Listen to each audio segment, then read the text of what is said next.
तुका म्हणे पूर्वा पुण्य हे लाभले, तुका म्हणे पूर्वा पुण्य हे लाभले, तुका म्हणे पूर्वा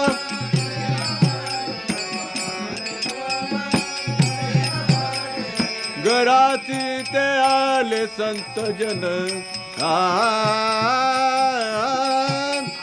घराची ते आले संत जन, पाडव्याची गुढी आनंदाची घडी, पाडव्याची गुढी आनंदाची घडी, चरणाची जोडी संताची ये, चरणाची जोडी संताची ये, पाडव्याची गुढी आनंदाची घडी, पाडव्याची गुढी आनंदाची घडी, पाडव्याची गुढी आनंदाची घडी, आनंदाची घड आनंदाची घडी.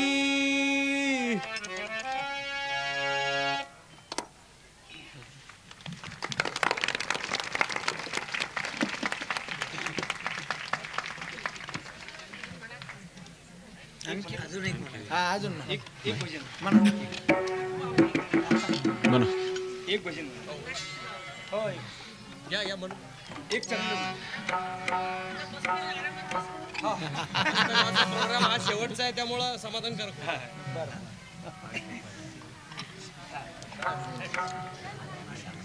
निस्तर तुम्ही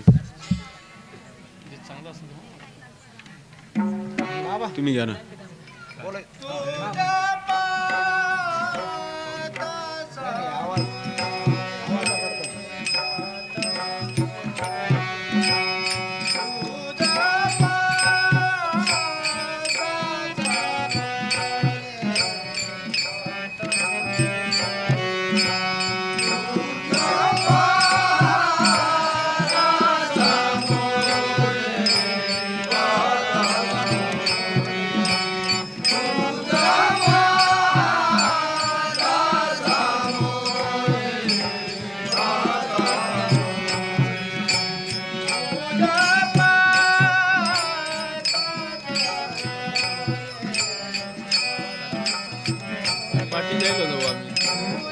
पाठी जाईल नाही तर कोण घेऊन त्यांचा टाईम आहे.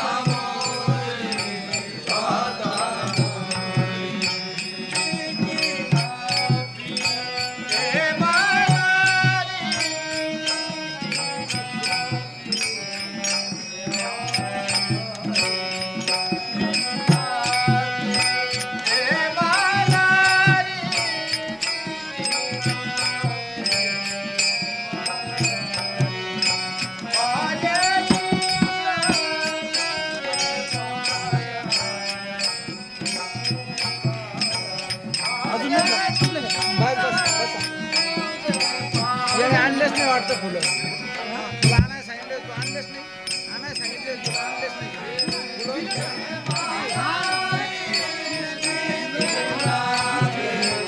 अरे फुलंच लागत होती.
कोडाली पंढरी राया मिठी पड पंढरी राया मिठी पडली पंढरी राया मिठी पडली पंढरी राया माझे चिता तुझे पाय तुझे पाय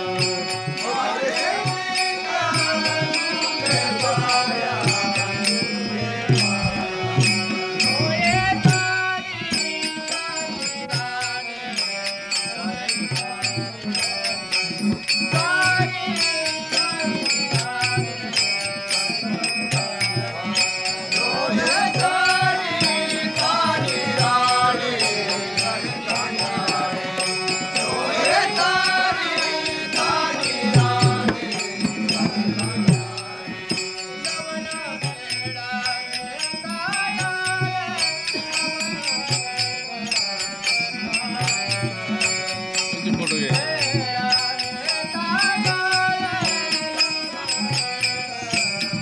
तुमचे फोटो घे घेतले एकदा बघ आपण तोड वाचवलंच म्हणजे आपण होतो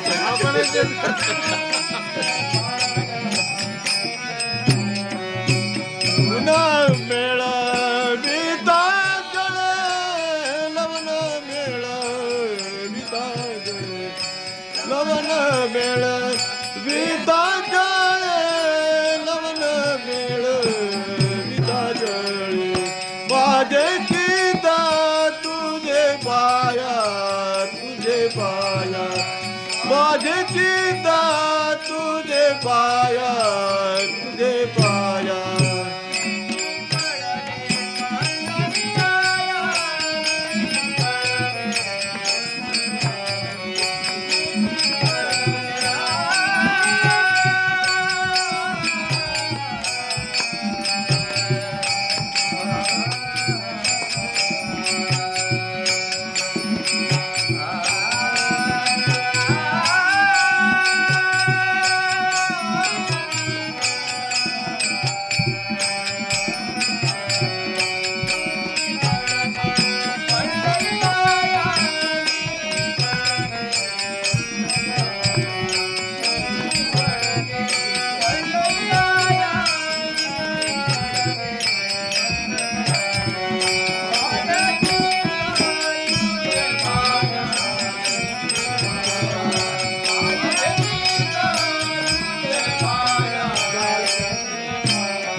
मिठी पडली पंढरी राया मिठी पडली पंढरी राया मिठी पडली पंढरी राया मिठी पडली पंढरी राया माझे चिता तुझे पाया माझे चिता तुझे पाया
चालू चालू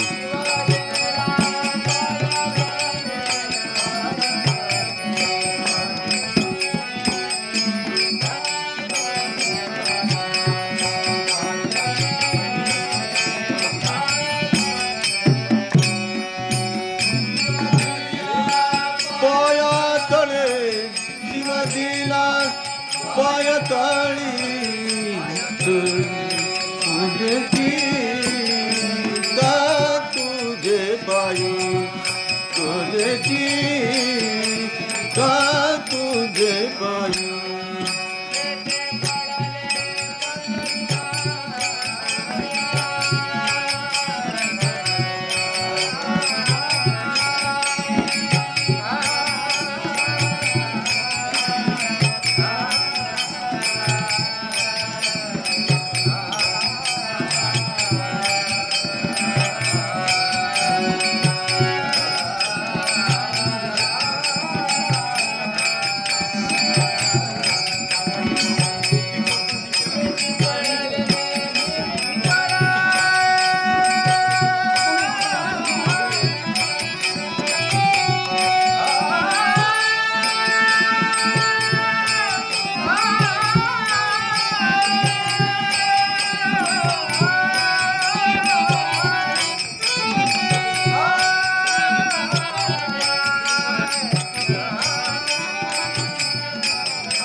येची दान दे गा देवा देवा येची दान दे गा देवा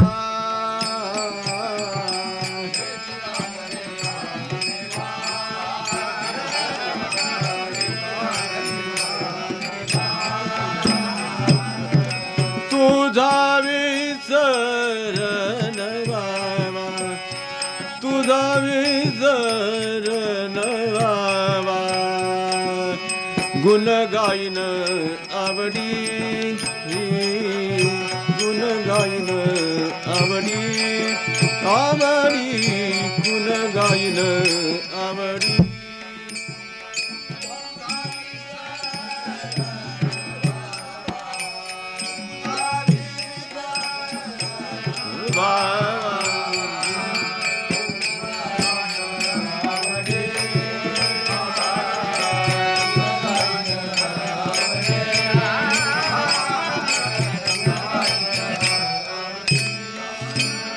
गीत माझी सर्व जोडी गीत माझी सर्व जोडी गुण गायन आवडी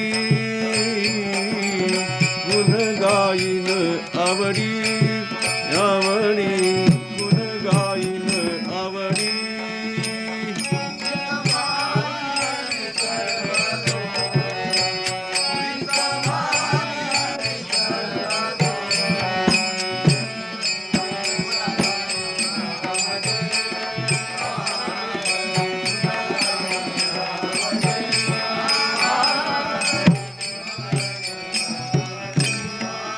न लगे मुक्ती धन संपदा संता संग देई सदा गुण गायन आवडी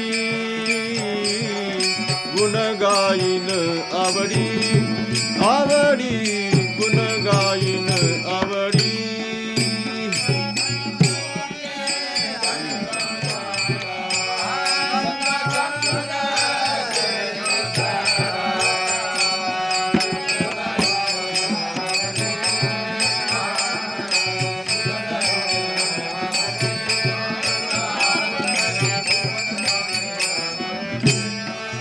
गीत माझी सर्व जोडी गीत माझी सर्व जोडी गुण गायन आवडी गुण गायन आवडी आवडी गुण गायन आवडी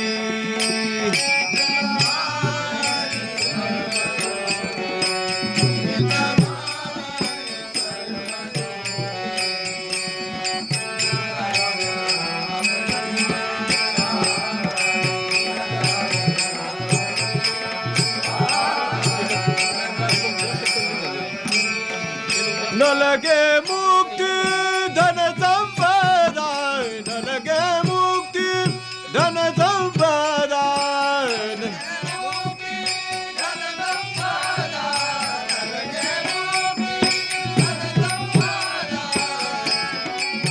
तुका मान गर्भवासी तुका मान गर्भवासी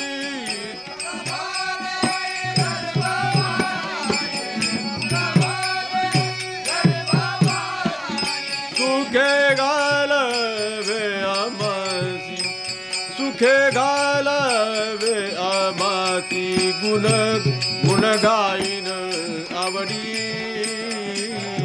गुण गायन आवडी आवडी गुण गायन आवडी गीत माझी सर्व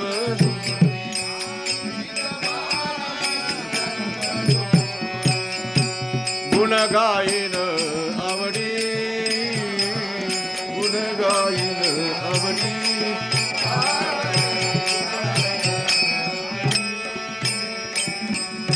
निर्मला देवी माताजी की जय।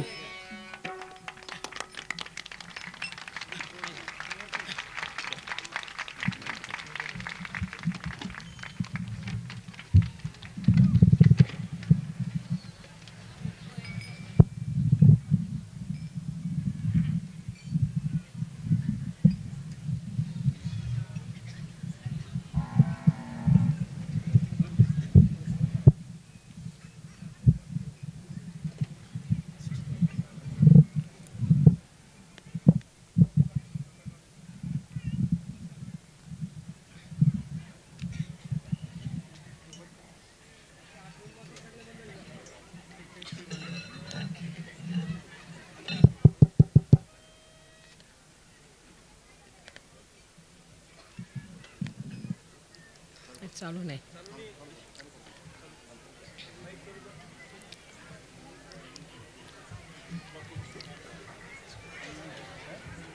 एक पुष्कळ आहे.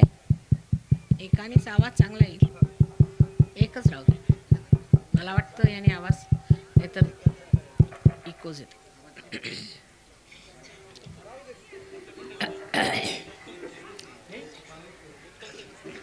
त्यांनी कधी कधी प्रतिध्वनी येतात त्याचे. 2-3 असले तर प्रतिध्वनी येतात.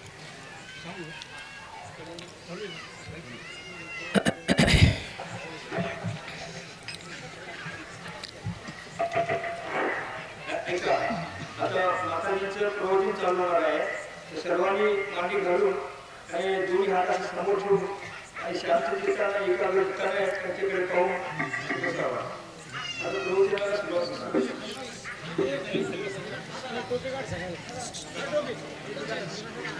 सर्वांनी टोप्या काढून बसावं. सर्वांनी टोप्या काढा.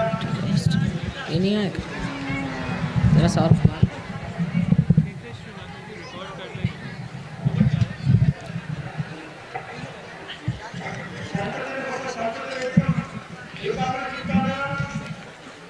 मांडी घालून दोन्ही हात आपल्या असे समोर ठेवून आणि माताजींकडे एक नजर लक्ष असं द्यायचं आणि प्रवचन शांततेत करायचे.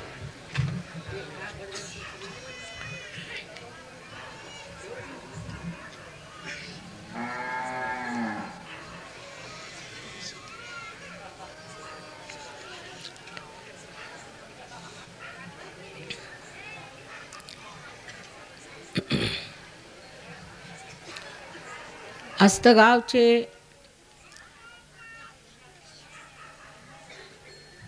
भाविक ग्रामस्थ तसेच समस्त राहुरी जिल्ह्यातील भाविक मंडळी, सर्व देशातील सहयोगी, अशा परमेश्वराला शोधणाऱ्या सर्व साधकांना आमचा प्रणिपात असो.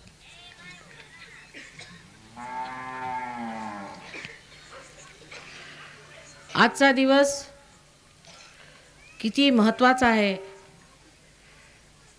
आणि त्याहून किती जास्त आनंदाचा आहे.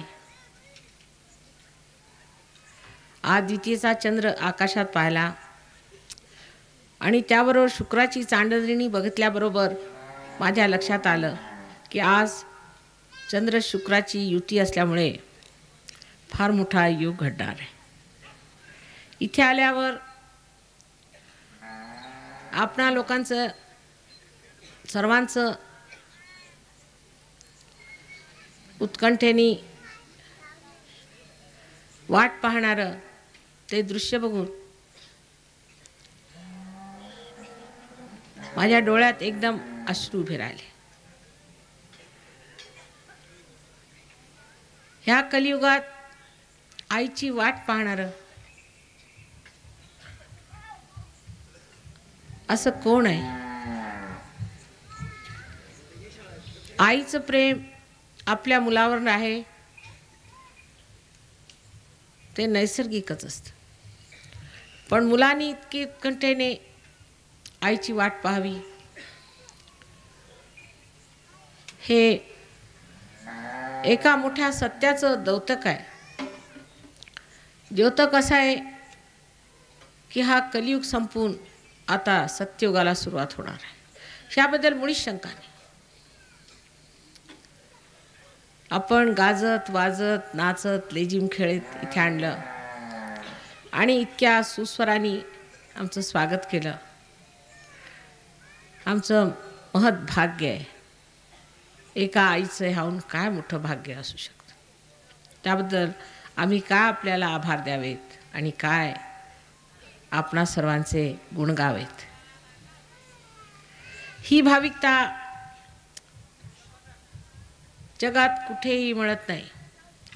हे प्रेम जगात कुठेही मिळत नाही. फक्त आपल्या भारतात, विशेष करून ह्या महाराष्ट्रात मिळतं.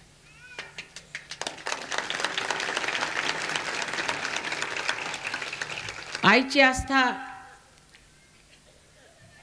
इतकी ह्या देशातच सापडते.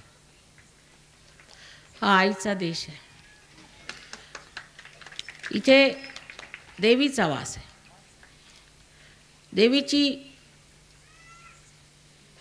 3.5 पीठं ह्या महाराष्ट्रात पृथ्वी तत्वातनं निघालेली आहेत आणि त्याप्रमाणे आपल्या इथे महाकाली, महालक्ष्मी, महासरस्वती आणि आदिशक्तीची 4 पीठं आपल्याला माहितीच आहेत. ती पृथ्वी तत्वानी प्रदान केलेली आहेत. आपण तुळजापूरला जातो, महालक्ष्मीच्या देवळात जातो, पण हे किती मोठं आपल्याला पृथ्वीने दिलेलं आहे. पृथ्वी मातेचं केवढं मोठं दान आम्हाला मिळालेलं आहे हे आपल्याला समजत नाही.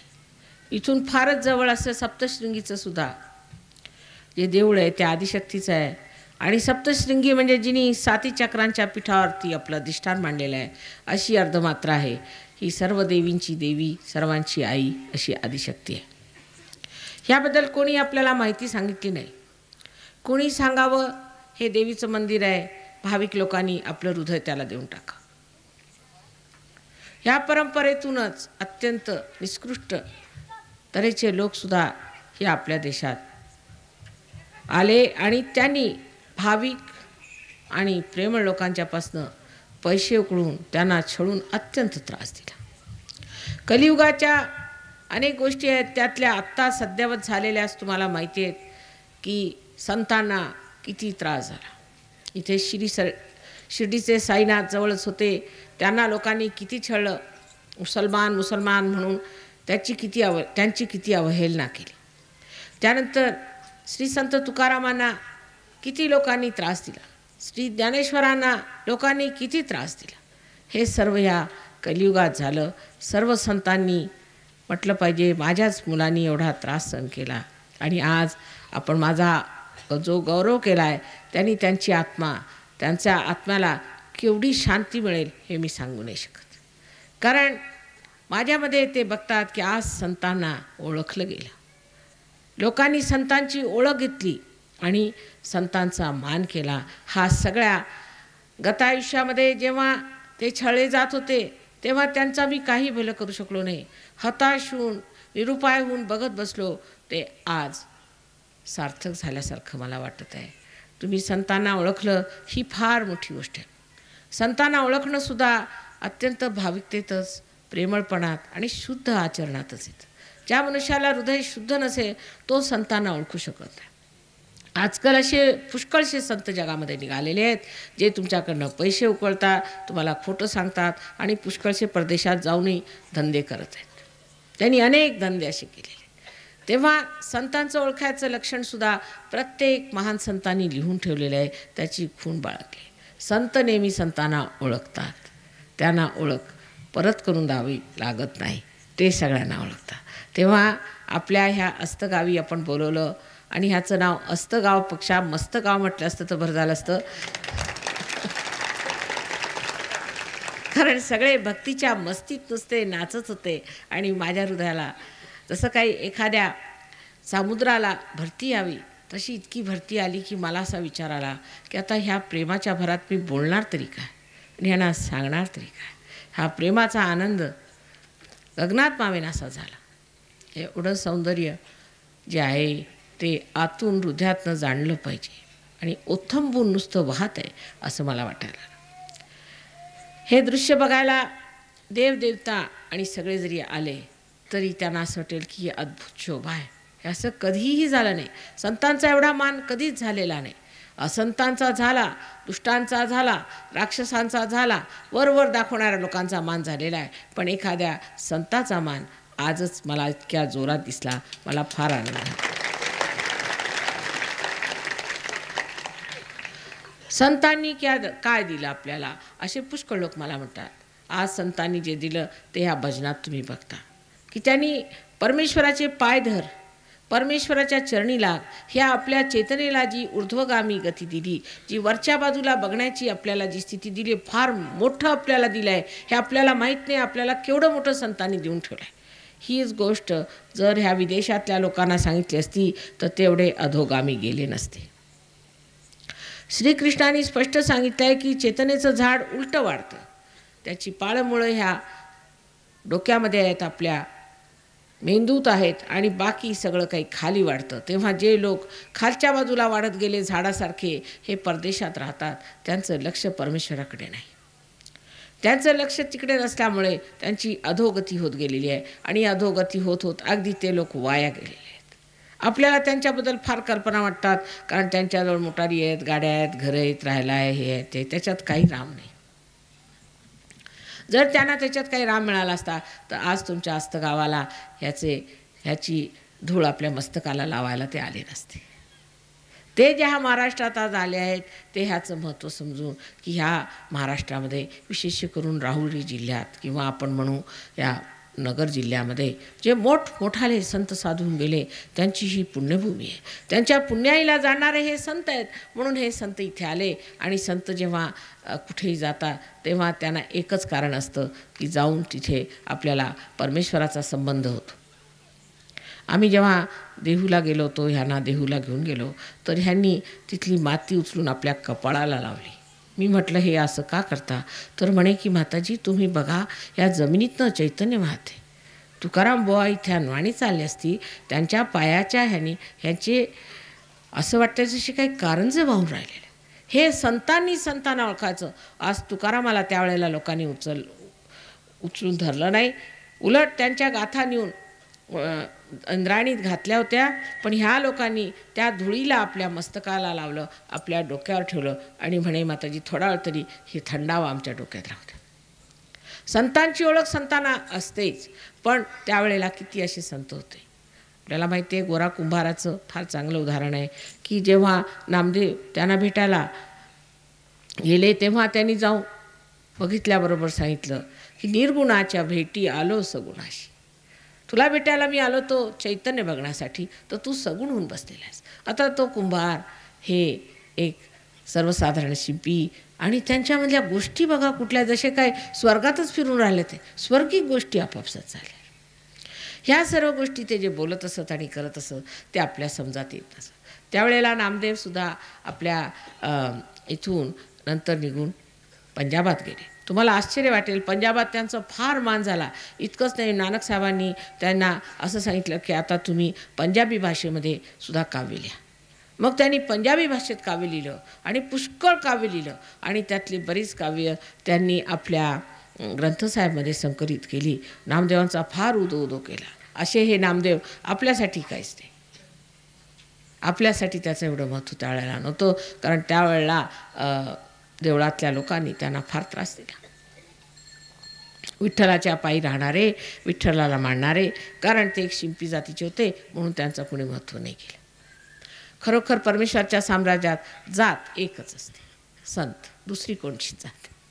जे योगी झाले ते संत झाले, त्यांना दुसरी जात नसते. आपण म्हणतो संन्याशाला जात नसते, तसंच आहे की संतांना काही जात राहते. जात एकच असते की परमेश्वराच्या चरणी राहणं. मग त्याच्यात हा भेदभाव, त्याच्यामुळे नुसती भांडणं, जातीयता नसते. एखाद्या क्षुल्लक गोष्टींसाठी आपण आयुष्य खराब केलेलं आहे. किती या क्षुल्लक गोष्टी आहेत. मग त्याला धरून आपल्याकडे जे स्वतःला धर्माधिकारी समजतात आणि धर्माला सांभाळून आहेत आणि आम्ही फार धर्माचे अधिष्ठात्री आहोत असे जे समजतात, त्यांनी सुद्धा दहशतवाद इतका पसरवलेला आहे की लोक घाबरून असतात. तू असं केलंस तर तुला पाप लागेल, तू असं केलंस तर तुझे घरात दुःख येईल, तू तसं केलंस तर तुला दारिद्र्य होईल, तू नष्ट होशील. त्यांना असं विचारावं की अहो तुम्ही काय एवढे दरिद्री, तुम्ही काय केलं होतं वाईट, तुम्ही इतके भिकारी का, तुम्ही का दुसऱ्यांच्या पैशावर जीणं जिता.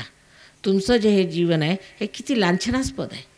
कोणाच्याकडे भीक मागून तुम्ही राहता, दुसऱ्यांच्या पैशावर आपलं पोट भरता, ह्याला काही अर्थ आहे का? आणि तुम्ही कशाला एवढ्या गमजा मारता धर्माच्या? जर तुम्ही मोठे धार्मिक असता तर तुमची अशी दशा काय एखाद्या भिकाऱ्यासारखी? असा आपण जर त्यांना सवाल टाकला तर मात्र आजकालच्या काळात काय होणार नाही, पण पूर्वीच्या काळात कोणालाही अशी बोलण्याची सोय नव्हती. म्हणून संतांचं समागम वाढवलं पाहिजे, संतांची संख्या वाढवली पाहिजे. त्या संतांचा अर्थ असा नाही तुम्ही घरद्वार सोडून कुठेतरी जाऊन बसायचं जंगलात. त्याचा अर्थ असा नाही की तुम्ही रोजचा व्यवसाय सोडून कुठेतरी भटकट फिरायचं. त्याचा अर्थ असा की आपल्यातच बसलेला जो आत्मास्वरूप शिव आहे त्याला प्राप्त झाला पाहिजे, त्याला मिळवलं पाहिजे, त्याला आपल्या हृदयामधनं त्याच्या आनंदाला प्राप्त झालं पाहिजे.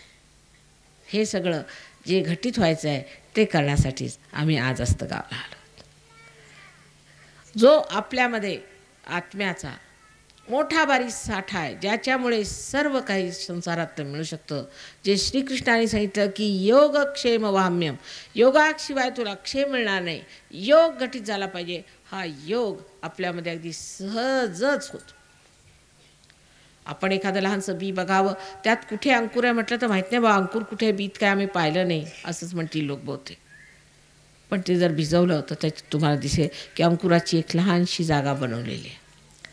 तसंच आपल्यामध्ये सुद्धा आपल्यातली नवीन क्रांती घडण्यासाठी, नवीन जन्म होण्यासाठी, आपली एका नवीन वृक्षामध्ये परिवर्तन होण्याची सर्व व्यवस्था परमेश्वराने व्यवस्थित करून ठेवलेली आहे. काहीही बिघडलेलं नाही, ती जिथल्या तिथे व्यवस्थित आहे. आणि ही जी आपल्यामध्ये शक्ती अंकुरणार आहे त्या शक्तीला आपण कुंडलिनी असं म्हणतो. तिला कुंडलिनी एवढ्यासाठी म्हणायचं कारण ती अशी 3.5 वेटोळे घालून बसलेली आहे. ती कुंडलात आहे, ती कुंडल आहे 3.5, म्हणून तिला कुंडलिनी असं संस्कृत शब्दात शब्द आहे. ह्या कुंडलिनीला पृथ्वी तत्वातनं पृथ्वीनी काढून या महाराष्ट्रात या पठारावर बसवलेलं आहे. आणि म्हणून आपल्याकडे 3.5 पीठ आहेत. ही कुंडलिनी नावाची शक्ती आपल्या त्रिकोणाकार अस्थिमध्ये व्यवस्थित बसलेली आहे. जेव्हा तिचं उत्थापन होतं तेव्हा ती सटकन वर येऊन आणि ह्या ब्रह्मरंध्राला छेदून, आणि तुम्हाला असं वाटतं की आता सगळा बोझा पडला आपला, आता आपल्याजवळ काहीही चिंता करण्याचं राहिलेलं नाही. म्हणजे असं आहे की समजा एखादे खेडूत आहेत, त्यांनी कधीच ट्रेन पाहिली नाही, त्यांना म्हटलं आहे बघा ट्रेनमध्ये जास्त सामान नेऊ नये, तर ते ट्रेनमध्ये बसले आणि सगळं सामान डोक्यावर ठेवलं की म्हणे ट्रेनला एवढा बोजा कशाला, मीच त्याचा बोजा उचलतो. पण त्यांनी नंतर पाहिलं की ही ट्रेन आहे, ही माझाही बोजा उचलते आणि माझं जे डोक्यावर आहे त्याचाही बोजा तीच उचलते आहे. जेव्हा त्याच्या लक्षात आलं त्यांनी बोजा खाली ठेवला. तसंच होतं की जेव्हा आपल्याला कळतं की जो मी आहे, मी आणि माझं क्षेत्र, मी आणि माझं कार्य, मी आणि माझे जे काही जबाबदाऱ्या आहेत त्या सर्वांचं वहन करणारा एक परमेश्वरच आहे. मग त्या सगळ्या जबाबदाऱ्या एकदम गळून पडतात आणि आश्चर्य वाटतं की सगळ्या जबाबदाऱ्या बिलकुल पार होतात, लगेचच पार होतात. अनेक तऱ्हेचे चमत्कार लोक मला सांगतात. त्यातले आपल्याला किती सांगितले तरी आपल्याला आश्चर्य वाटेल की हे चमत्कार कसे घडतात. कारण परमेश्वर हा चमत्कार पूर्ण आहे. आपल्या रोजच्याच ह्याच्यात बघा की ही फुलं आता किती सुंदर आलीत, पण आपल्या लक्षातच येत नाही का केवढा मोठा चमत्कार आहे. आपल्याला म्हटलं तर आपण असं फूल करू शकतो का? काहीतरी प्लास्टिकचं करू, पण असं जिवंत फूल आपण एकही करू शकत नाही. आणि जो असे हजारो करोडो लाखो करतच असतो तो कोण असेल? तो काय करामती असेल, काय करीम असेल, तो काय करिश्मा करणारा मनुष्य असेल? तो परमात्मा. अशा परमात्माने आपलीसुद्धा सर्व व्यवस्था केलीच असेल. आपण उगीचच काळजी करत बसतो. परमेश्वराने आपल्याला विशेष एक लहानशा एका अमिबा म्हणून प्राणी आहे त्याच्यापासून आज मानव केलेला आहे. हळूहळू सांभाळून फार व्यवस्थितपणे अलगद उचलून आपल्याला मानव केलं आहे. ते काय असं दुःखाचं त्रासाचं जीवन काढण्यासाठी कधीच नाही. त्या परमेश्वराने आपली काहीतरी विशेष व्यवस्था केली असेल. आधी जर मनुष्य म्हणतो बरं मी जरा करून बघतो, हे काही नाही, परमेश्वर काही नाही, मी करून बघतो. मग करून बघा. अल्पधारिष्ट पाय, बरोबर तुला करायचं ना, करून बघ. ह्याने सांगितलं सायन्स करतो, करा सायन्स. सायन्स केलं, काय केलं, ॲटम बॉम्ब बनवून ठेवला. इकडे रशिया बसलेला आहे आणि तिकडे ती अमेरिका बसलेली आहे. दोघांच्यामध्ये ही भीती की आता जर बटन दाबलं तर रशियाही जाणार आणि अमेरिकाही जाणार, दोन्हींचा नाश होणार आहे. ह्या अशा भीतीच्या स्थितीत स्वतः या सायन्समुळे जाऊन बसले. दोन जसे काही राक्षस तयार करून ठेवलेले आहेत आणि त्यांच्याच भीतीने बसलेले आहेत. तेव्हा या सायन्सचाही काही फायदा झालेला नाही. पुढे काय, ह्या सायन्सच्या वरसुद्धा परमेश्वराचं सायन्स फार मोठं आहे. ह्यांचं जेवढं काही तुम्हाला दिसतं एवढं वाढलेलं, हे नुसतं जसं झाड वाढावं तसं आहे. पण ह्याचा स्रोत काय, ह्याची मुळं काय, कुठून आलं आहे, हे सगळं मानवातनंच आलं आहे. आणि मानवाचा स्रोत काय, त्याची मुळं काय, त्याची मुळं ह्या डोक्यात आहे. बरं, ती मुळं जागृत कशी करायची, त्याला कुंडलिनीचं जागरण पाहिजे. आणि जसंच कुंडलिनीचं जागरण होतं तेव्हा त्या मुळांना पोषक असा आत्मा जागृत होतो. आणि आत्मा जागृत झाल्याबरोबरच मानवाला एक नवीन स्थिती प्राप्त होते. आणि त्या स्थितीला आम्ही सामूहिक चेतना असं म्हणतो. ही सामूहिक चेतना म्हणजे त्याच्यामध्ये मनुष्याला कळू लागतं, ह्या बोटांच्या अग्रांवर मनुष्याला कळू लागतं की ह्या दुसऱ्या माणसाला कोणता त्रास आहे, आपल्याला कोणता त्रास आहे. इतकंच नाही, हे जागृत स्थान आहे की नाही. आता मुसळवाडीला एक विशेष जागा आहे. मी तिथे गेले, म्हटलं वा इथे काहीतरी विशेष असलं पाहिजे. ते म्हणाले माताजी इथे एक जागा आहे, तिथे 50 वर्षापूर्वी 60 वर्षापूर्वी एक अंग्रेज इंजिनियर होता आणि तो बांध घालायला आला, तर तिथे त्याचा बांधच बांधला जाईना. एका फकीराने सांगितले तर बांधू नका, आहे जागृत स्थान आहे, म्हणून त्याने असं खरोखर असा बांध असा करून बांधलेला. अरे म्हटलं बघू तरी. जाऊन बघितल्यावर म्हटलं हे तर चैतन्य स्थान आहे, हे एकादशी रुद्रस्थान आहे. हे संतसुद्धा तिथे गेले ते सगळे. ह्यांनी पाहिलं त्याच्यातनं थंड थंड अशा लहरी येतात चैतन्याच्या. लगेच पैसे ओतून 21,000 रुपये त्यांनी त्यांना दिले. इथे लगेच तुम्ही एक मंदिर बांधून काढा. त्याला ओळखणारे संतच पाहिजे. जेवढं आपल्याला सांगितलं आहे की इथे जागृत स्थान आहे, तिथे जागृत स्थान आहे, ते फक्त संतच सांगू शकतात, दुसरे सांगू शकत नाही. म्हणून आता ही दशा आलेली आहे की आपण आता होता येईल त्या लोकांना संत करून टाकायचं. म्हणजे ही जी नवीन चेतना ती आपल्याला मिळाली पाहिजे. सुरुवातीला बघितलं तर एकच मासा पाण्यातनं बाहेर आला, त्याच्यानंतर 10 मासे बाहेर आले, त्यांचे कासव झाले, मग अनेक मासे वर आले. तसंच आज सहयोगामध्ये पहिल्यांदा एकच बाई होती, त्यांच्यावर मी सुरुवात केली. नंतर 12 माणसं पहिल्यांदा पार झाली आणि त्याच्यानंतर हळूहळू करत आज एवढा जनसमुदाय तयार झालेला. कारण ही जिवंत क्रिया आहे. ही जिवंत क्रिया, ह्याचं मशीन नाही घालू शकत आपण. ह्याचं आपण प्लास्टिकची फुलं नाही बनवू शकत. पहिल्यांदा झाडाला 1-2च फुलं येतात आणि त्याच्यानंतर अनेक फुलं येतात. तशीच ही एक जिवंत क्रिया आहे. आणि म्हणून हळूहळू आज वाढत आज सहयोग फार दूरवर पसरले. ह्याच्यामध्ये माणसाला एक नवीन जीवनाचा लाभ होतो. हे एक अत्युत्तम असं एक परमेश्वराने दिलेलं आपल्याला वचन आहे की तुला आत्मसाक्षात्कार घडेल. परमेश्वराचं सान्निध्य आपल्याला लाभलं तरीसुद्धा आपण परमेश्वराला ओळखू शकत नाही. जेव्हा तुलसीदास चंदन लावत होते तर असं आहे की चित्रकूट के घाट पर भई संतन की भीड़, तुलसीदास चंदन घिसे तिलक करत रघुवीर. तर सगळ्यांना टिळे लावत बसले होते आणि जेव्हा साक्षात श्री रघुवीर तिथे आले, त्याने टिळा लावला, म्हणे चल पुढं हो सामोरा. त्यानं ओळखलं नाही. तेव्हा ओळखायचं तरी कसं, कोण संत आणि कोण साधू, कोण भामटा आणि कोण खरा, ते ओळखण्यासाठी सुद्धा मानवाला आत्मसाक्षात्कार झाला पाहिजे. आत्मसाक्षात्कार झाल्याशिवाय मानवामध्ये तिचा ओळख येणारच नाही. कारण डोळे जेव्हा बंद आहेत तेव्हा त्याच्याशी रंगाबद्दल चर्चा करण्यात काय अर्थ आहे. जेव्हा डोळे उघडतील तेव्हाच त्याला दिसेल की रंग म्हणजे काय. तेव्हा हे अंतर्चक्षु उघडले पाहिजेत. आणि हे उघडण्यासाठी कुंडलिनीच्या जागरणाची व्यवस्था परमेश्वराने अगदी व्यवस्थित केलेली आहे आणि ते आपोआप घटित होते. कारण ही जिवंत क्रिया आहे. आणि जिवंत क्रियेसाठी तुम्हाला पैसे नाही देत आहेत. म्हणजे असं की आता तुम्हाला समजा एखाद्या फुलाला तुम्ही 2 पैसे दिले, त्याचं फळ होईल का. किंवा झाडाला म्हटलं बाबा मी तुला, आपल्याकडे आजकाल पैसे खाण्याची बिमारी, ज्याला मी म्हटलं बरं का होत नाही का, म्हणे पैसे खातात. म्हटलं असं कसं. परत म्हटलं ह्यांचं का काम होतं, म्हणे पैसे खातात. कसे खातात पैसे मला काही समजलं नाही. कारण पैसे काही खाऊ शकत नाही मनुष्य. ते आमच्यासारख्या सरळ लोकांना जरा समजत नाही पैसे कसे खातात. पण ह्या फुलाला मात्र पैसे खाता येणार नाही.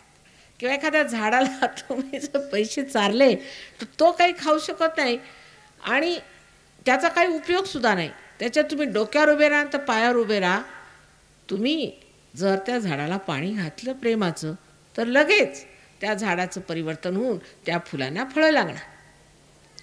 तशीच ही जिवंत क्रिया आहे. या जिवंत क्रियेमध्ये काहीही मेहनत करायला नको, काहीही द्यायला नको, काहीही त्याग करायला नको, काहीही नको. हे तुमच्यात सगळं आहे, ते तुमचं आहे, तुझं पाशी ते तुम्ही घ्या.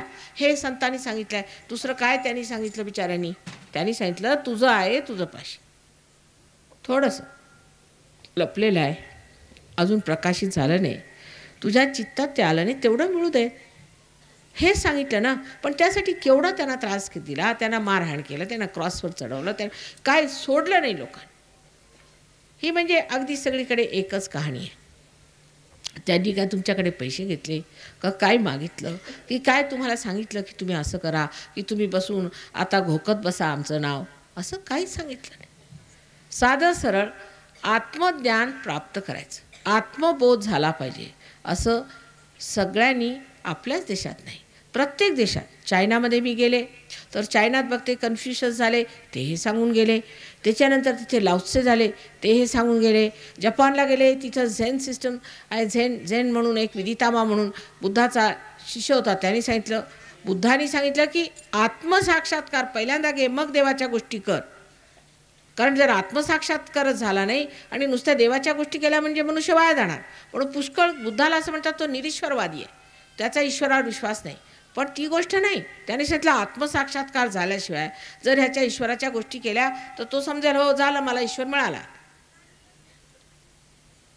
महावीरांनी सांगितलं, इकडे मोहम्मद साहेबांनी सांगितलं की तुला पीर झालं पाहिजे. तू जर पीर झाला नाहीस तर तुला परमेश्वर समजणार नाही. आज कोणचा असा धर्म आहे? ख्रिस्ती धर्मात तर स्पष्ट ख्रिस्ताने सांगितलं की बाबा तुझा पुनर्जन्म झाला पाहिजे, त्याच्याशिवाय तुला काही समजणारच नाही. असा कोणताच धर्म नाही ज्याने ही मुख्य गोष्ट जी आहे ही सांगितली नाही. पण आपण मूर्खासारखे काय आपोपसात भांडत बसला? अहो जर सगळ्यांना एकच सांगितलेलं आहे तर भांडायची कोणची गोष्ट आहे? त्यात वादविवाद करण्याची कोणची गोष्ट आहे? झगडे कशाला करता? उगीच आपलं आयुष्य कशाला खराब करून घेतलेलं आहे तुम्ही भांडणं करून? एका आईला असं वाटतं की गुण्या गोविंदानी का राहत नाहीत मुलं. काय लागतं त्याला? नुसता समज, सुज्ञता पाहिजे, समज पाहिजे, समज पाहिजे आणि सुज्ञता पाहिजे. आणि ती सुज्ञता ही की आम्ही सर्व एका परमेश्वराचे अंग प्रत्यंग आहोत, त्याच्या शरीराचे आम्ही वेगवेगळे भाग आहोत. आणि त्यात आता समजा हे माझं बोट आहे, हे बोट आणि हे बोट जर भांडू लागलं तर काहीच काम होणार नाही. अहो जर तुम्ही सगळे एकच आहात, एक दुसऱ्याला हातभार लावण्याच्या ऐवजी भांडायचं म्हणजे हे काहीतरी फितुरी डोक्यात आलेली दिसते. आणि ही फितुरी आल्यामुळेच आपल्या देशाचं वाटोळं झालेलं आहे. दुसरी गोष्ट अशी की धर्म हा कशासाठी करायचा? लोक विचारतील की धर्माने कशाला वागायचं, चांगलं कशाला वागायचं, खरं कशाला बोलायचं, खोटं बोललं तर काय झालं? प्रश्न विचारण्यासारखंच आहे. काय झालं? फार तर फार गव्हर्नमेंट धरेल, ते धरेल तेव्हा धरेल, पण त्याच्या आधी खोटं बोलायला हरकत काय? असंही लोक म्हणतील. आम्ही कसे वागलं तरी काय हरकत आहे, आमचं काय होणार आहे? पुष्कळच लोक खोट्या रीतीने वागतात तर त्यांचं काय होणार? पण हे लक्षात ठेवलं पाहिजे की मनुष्याची आज जी स्थिती आहे तो पूर्णत्वाला पोचलेला नाही. आज नुसतं मनुष्य स्थितीत आहे, त्याला अतिमानव व्हायचं आहे. आणि त्या अतिमानव होण्यासाठी, त्या उड्डाणासाठी धर्म हे पाहिजे, संतुलन हे पाहिजे. संतुलनाशिवाय तुम्ही तो गाठू शकत नाही. एक वेळा तुम्ही धर्माला नाही मानून सुद्धा धर्माने वागले तर चालेल. पुष्कळसे लोक आहेत देवळात जात नाही, भटजींना रुपये पैसे देत नाही, काही असं काम करत नाही, पण धर्माने वागतात. अशा लोकांसाठी सहयोग आहे. पण जे लोक उगीच थोथांड करून धर्म धर्म म्हणून फिरतात, धर्माच्या नावाने इतरांना बुडवतात, त्यांना कसा धर्म द्यायचा? असे अनेक लोक आपल्या देशात आहेत. विशेष करून महाराष्ट्रात तर एकेका 5-5 घरानंतर एक गुरु बसलेला. सांगितलं आहे तुम्ही गुरु करावा. पण गुरु म्हणजे कोण? तुमच्यापेक्षा जो वजनदार असेल तो गुरु, ज्याच्यामध्ये चैतन्याचं वजन असेल, ज्याच्यामध्ये अध्यात्माचं वजन असेल तो तुमचा गुरु. तो तुमच्याकडनं पैसे कसे घेईल? अहो तुम्हाला जर मी म्हटलं माझ्याकडून फुकट राहतो, तुम्ही राहणार नाही. जर तुम्हाला एवढा स्वाभिमान आहे तर ह्या माणसाला जो फुकटखोर येऊन तुमच्या घरी रोज जेवतो ज्याला मुळीच स्वाभिमान नाही, त्याला गुरु कसं मानता तुम्ही? कोणच्या नात्याने तो तुमच्याकडे फुकट जेवतोय? त्याचं तुमचं काय नातं? आला की द्या आम्हाला 500 तांदूळ. आता मी वैतरणाला गेले, सांगितलं बा आता एक आला होता, आमच्याकडनं सगळे तांदूळ गहू सगळं घेऊन गेला. आणि म्हटलं दिले कशाला? तो म्हणाला जर दिले नाही तर तुम्हाला पाप लागेल आणि तुमचं हे संबंध वाहून जाईल, तुमच्या इथे मोठा बारीक भूकंप येईल. असं का म्हणा? पहिल्यांदा तुलाच घालू आम्ही त्या भूकंपात, इथंच राहा. आला म्हणजे तुला त्याच्यात घालायला बरा, त्याला थांबून घ्यायचं असतं. पण काय आहे की समज नाही आहे माणसाला. अहो असं कुणी म्हटलं म्हणून होतं का? त्याला एक जरा तुम्ही धाक दिला असता तर ठीक झालं असतं. आणि उपाशी बसले सगळे. अहो आम्ही संतांना दिलं माताजी. कसलं? अहो संत उपाशी राहतील, तुम्हाला उपाशी करणार नाही. हे संतांचं लक्षण आहे. स्वतः सगळे आपल्यावरती घाव उचलतील, तुम्हाला वार लागू देणार नाही. हे संतांचं लक्षण आहे. आपल्या पदराखाली तुम्हाला जपून ठेवतील, वारंवार तुमचं विचारपूस करतील, तुमच्यासाठी आपलं हृदय देतील, पण तुम्हाला त्रास होऊ देणार नाही. हे संतांचं लक्षण आहे. त्यांचं तुमच्याबद्दल प्रेम आहे. आईपेक्षा जास्त जी तुमची आई आहे त्याच्यापेक्षा अनेक जास्त त्यांचं तुमचं प्रेम आहे. ते काय तुम्हाला कोणत्याही तऱ्हेचा असा वारा लागू देणार. आणि तुम्ही जरी त्यांना मारलं तरी त्या म्हणते बाळा तुला मारतं नाही लागला ना, तुझं ठीक तर आहे. अशा प्रेमाची जी मंडळी ती संत साधू आहेत. हे नाहीत की जे भामटे आहेत. आणि अशा लोकांच्या आहारी पडून आपण सगळ्यांनी स्वतःचं फार नुकसान करून घेतलेलं आहे. तेव्हा पुष्कळसे असेही लोक आहेत, अतिशिष्ट देव म्हणतात देवच नाही. असे पुष्कळ सुशिक्षित, ते शिक्षितही नाहीत, त्यांना मी सुशिक्षित मानत आहे. जर कोणती गोष्ट आहे किंवा नाही ती पाहिल्याशिवाय तुम्ही बेधडकपणे आम्ही देव नाही मानत, देवाला आम्ही मानत नाही, देव म्हणजे कोणची चीज नाही. अहो तुम्ही कोण? तुम्ही स्वतःला समजता तरी काय? मी पुष्कळ असे मोठमोठाले मासिकवाले असे तसे लोक पाहिले, ते देवाला मानत नाही, उघडे म्हणतात आम्ही देवाला मानत नाही. का? कशाला? तुम्ही पाहिलेले का देवाला? तुम्हाला माहिती आहे का हे देवाचं संबंध साम्राज्य चाललेलं आहे. तुम्ही एक तरी फूल बनवून दाखवा म्हटलं.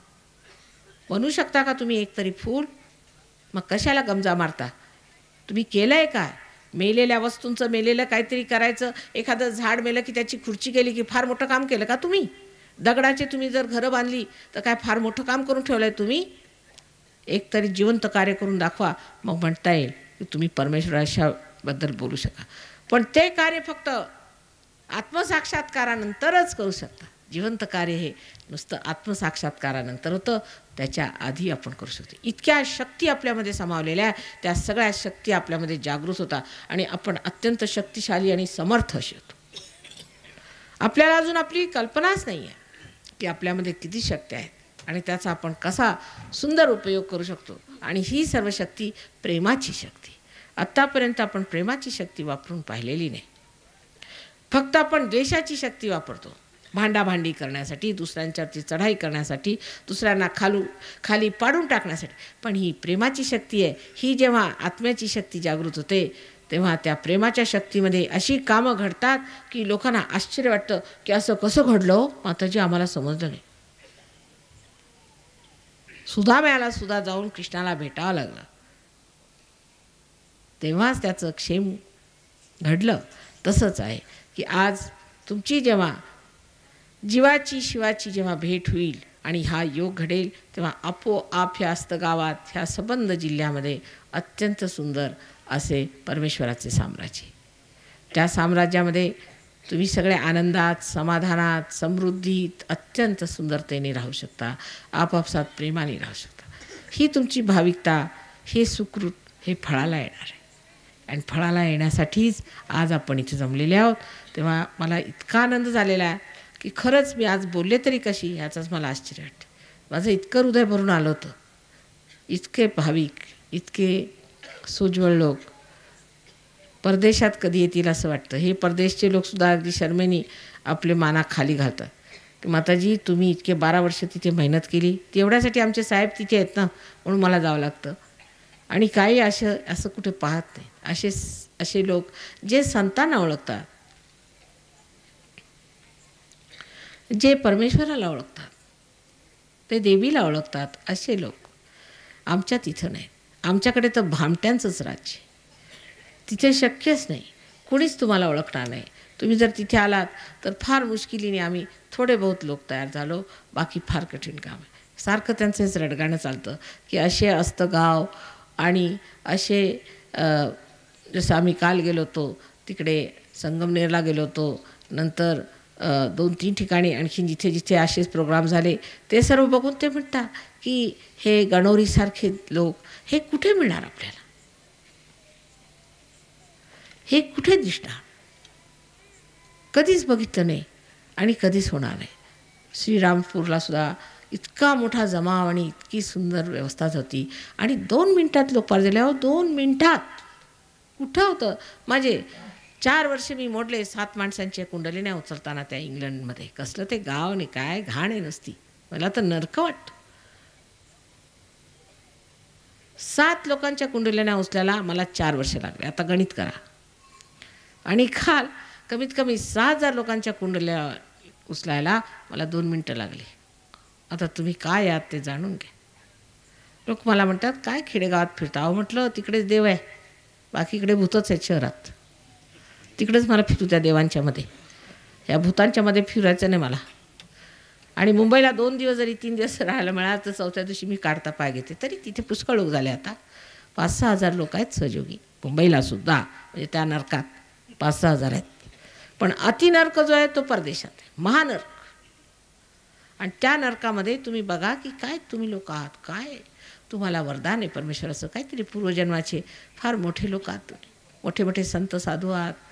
काय संतांची सेवा केली असेल, देवीची सेवा केली असेल, काय काय केलं असेल मला सांगता येत नाही. पूर्वजन्माचं जे सुकृत आहे ते कसं चटकन. अहो 2 मिनटात इतके लोक पार झाले. ह्या लोकांना तर अगदी आश्चर्य वाटलं.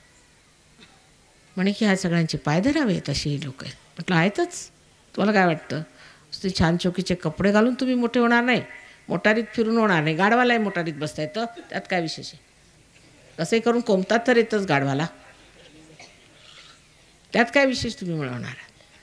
हेच आहेत खरे संत साधू आणि हेच खरे मोठे लोक आहेत. आणि हेच उत्क्रांतीच्या प्रांगणामध्ये हे उच्च स्थितीला पोचलेले लोक आहेत, उच्च लोक आहेत, तुमच्यापेक्षा फार उच्च आहेत. त्यांना अजून परमेश्वराबद्दल इतकी आस्था, इतकं प्रेम, त्याची कल्पना आपल्याला सुद्धा नाही.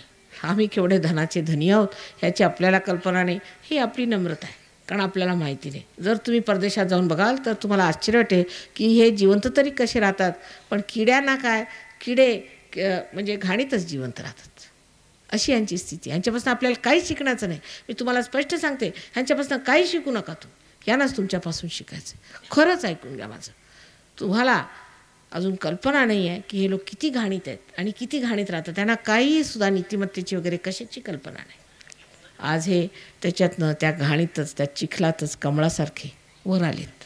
कमळासारख्यांचे चेहरे बघा तुम्ही, त्यांचं वर्तन बघा कसं सुंदर आहे. आणि त्या कमळांनी सगळीकडे त्या घाणेरड्या चिखलाला सुद्धा सुगंध दिलेला आहे. आणि म्हणून माझा जीव ओढतो कधी कधी त्या लोकांसाठी जे चिखलात आहे. वाटतं त्यांनाही वाचवलेलं बरं. कारण महाराष्ट्रात मी जर 1 महिन्यावर राहिले तर जरा संबंध महाराष्ट्र चमकून जाईल हे मला माहिती आहे. नुसती मेहनत थोडीशी पाहिजे महाराष्ट्रात फिरण्याची बस. बाकी महाराष्ट्र चमकायला काय वेळ लागणार नाही. बाकी ह्या लोकांसाठी मात्र मेहनत करायला लागते, फार मेहनत करायला लागते. तेव्हा आजचा इतका आनंदाचा सोहळा झाला. तुम्ही लोकांनी या सहयोगांचा एवढा मान केला. हे संत आहेत आणि हे संत तितक्या लांबून आपल्या इथे आले, आपल्या चरणी आले. आणखी त्यांनी आपणा लोकांचा मान स्वीकार केला. त्यांच्यातर्फे, सर्वांच्यातर्फे मी आपल्याला फार फार ऋणी आहे असं सांगते. इतकंच नव्हे, पण ह्या लोकांनी जे हे दर्शन पाहिलं ते बघून ह्यांचे डोळे उघडले की हा देश किती महान आहे, किती गौरवपूर्ण आहे आणि आपल्या देशाची किती महत्ता आहे. ते बघून ह्यांना आश्चर्य वाटलं की आमचे देश म्हणजे काय कुचकामाचे, हो अगदी काही कामाचे नाही. ही त्यांची पूर्ण ठाम मत झालेलं आहे. इतकंच नव्हे, पण आता ह्या खेडेगावातून, ह्या देशातून कसं आपण कार्य करू शकू. आजच बसून हे 15 देशातले लोक मला विचारत होते, माताजी आता हे सांगा की कोणत्या कुठे कसं काय काम करायचं, कशा लोकांना मदत करायची, काय आम्ही यांचं करू शकतो भलं. म्हणजे तसं म्हणे की परमेश्वराच्या दृष्टीने तर सर्व भलं होणारच आहे यांचं, पण बाकी दृष्टीने आमच्या हातून जी काही सेवा घडेल ती आम्हाला ह्या सर्वांची करायची. म्हणून बसून माझ्याशी विचारपूस करत होते की आम्ही ह्यांची काय काय सेवा करू शकतो, कुठे काय करू शकतो ते सांगा. काय त्यासाठी पैसे लागतील ते आम्ही जमा करू, जे लागतील ते आम्ही देऊ. आधीच या लोकांनी आपले दागिने हे ते तुमच्या हिंदुस्थानच्या सेवेसाठी जमा करून ठेवलेले. मी म्हटलं आता राहू देत सध्या, नंतर आमची कामं सुरू झाली म्हणजे बघू. आणि ह्यांनी पुष्कळसे असे प्रकल्प काढले. आज सगळे बसून विचार करत होते की कशा रीतीने ह्या सर्व भाविक लोकांची आम्ही सेवा करायची. एवढ्यासाठी नाही की तुम्ही गरीब आहात, पण तुम्ही भाविक आहात, तुम्ही परमेश्वराच्या साम्राज्यातले, म्हणून तुमची सेवा कशी करायची. आता आम्ही आलो परमेश्वराच्या साम्राज्यात, या लोकांची कशी सेवा करायची म्हणून मला वारंवार विचारत होते. आणि आज जवळजवळ 4 वाजेस्तोवर आम्ही बोलत बसलो. असे यांचे विचार चाललेले आहेत. तेव्हा आजचा आनंदाचा सोहळा बघून मला इतका विचार आला की बघा, सकाळी हे लोक विचार करत होते की कशी सेवा करायची. आता काय तुम्ही सेवा करणार. मी म्हटलं हे बघा, हे किती ह्यांना काही सेवा बिवा दिसत नाही, हे तर आपल्या आनंदात तसेच मस्त आहेत आणि ह्यांचं मस्त गाव जे सगळं तसंच नाचून राहिलं आहे, आणि तुम्ही आता यांची काय सेवा करणार. ते आपल्या मस्तीतच आहेत, सगळे मजेत आहेत, आनंदात आहेत, समाधानात आहे. अशा रीतीने आजचं आपलं जे प्रेमाचं प्रदर्शन झालं ते बघून फार आनंद झाला. आणि ह्या लोकांनी सर्वांनी मला एकेकाने येऊन असं सांगितलं की माताजी यांना सांगा, तुम्ही आमच्यातर्फे आम्ही आभारी आहोत म्हणून सांगा. आणि मी त्या सर्वांच्या तर्फे तुमचे फार आभार मानते.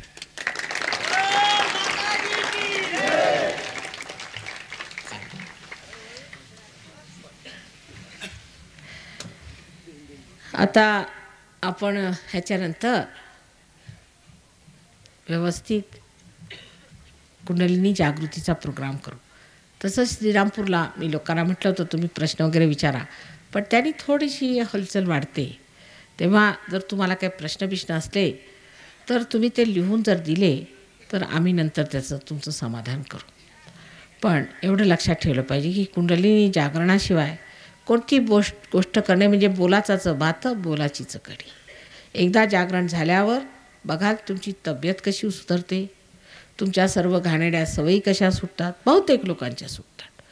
तुमचं आयुष्य कसं बदलतं, तुमच्या जीवनामध्ये आर्थिक किती लाभ होतो, मानसिक किती लाभ होतो, आणि सर्वात मुख्य म्हणजे तुम्ही किती शक्तिशाली होता. लोकांच्या तुम्ही तब्येती ठीक करू शकता, त्यांची कुंडलिनी तुम्ही जागृत करू शकता, ज्ञानाच्या भंडारातच उतरता. तेव्हा हे घडण्यासाठी नुसतं 10 मिनटं आणखीन आपण कुंडलिनी जागृतीचं कार्य करू. आता तुमचा भाविकपणा मला असं वाटतं की तेवढा वेळ लागणार नाही.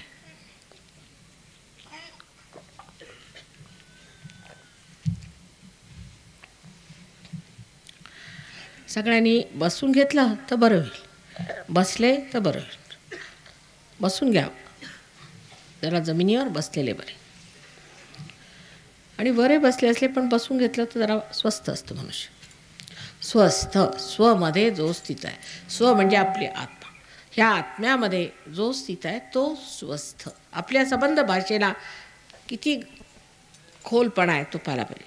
आपण कोणताही शब्द असा तसा वापरला. स्वार्थ, स्वार्थ, स्वचा ज्यांनी अर्थ मिळवला तो स्वार्थ, ज्यांनी स्वचा अर्थ मिळवला नाही तो स्वार्थी नाही.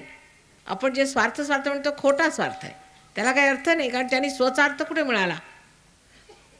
प्रत्येक शब्दामध्ये भयंकर खोलपणा आहे, त्याची फोड करून बघितली म्हणजे असं वाटतं की संबंध सहयोगाला मराठी भाषेने जसं अगदी संबंध आवरून घेतलेला आहे, संबंध त्या ह्याच्यामध्ये आपल्या आवारात घेतलेला आहे. सगळा सहयोग त्याच्यातनं जसं काही फुटून बाहेर पडतो.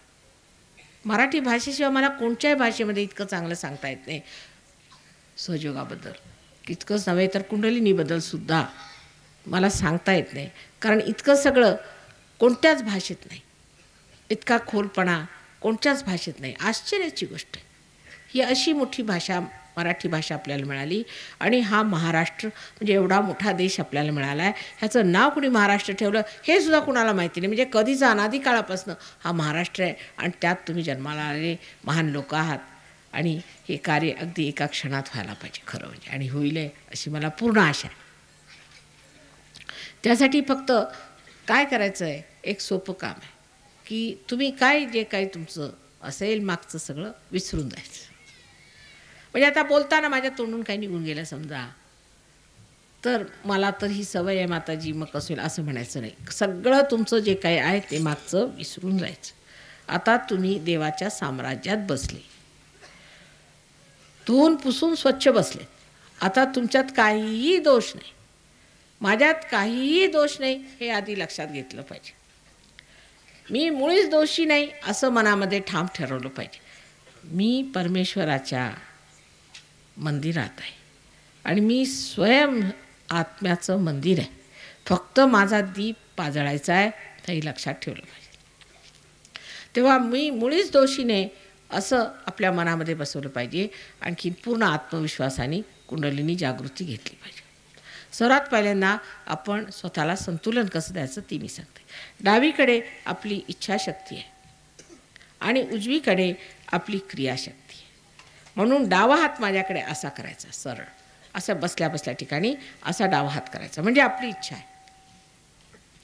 डावा हात माझ्याकडे असा करायचा आणि उजवा हात श्री गणेशाला आठवून ह्या महाराष्ट्र देशाचं म्हणा किंवा ह्या योगभूमीचं स्मरण करून ह्या पृथ्वी तत्वावर असा ठेवायचा सहज. डावा हात माझ्याकडे आणि उजवा हात असा. एवढं लक्षात ठेवायचं की ह्या वेळेला आपण दुसऱ्यांच्याकडे बघायचं नाही, स्वतःकडे बघायचं, फक्त स्वतःकडे बघायचं.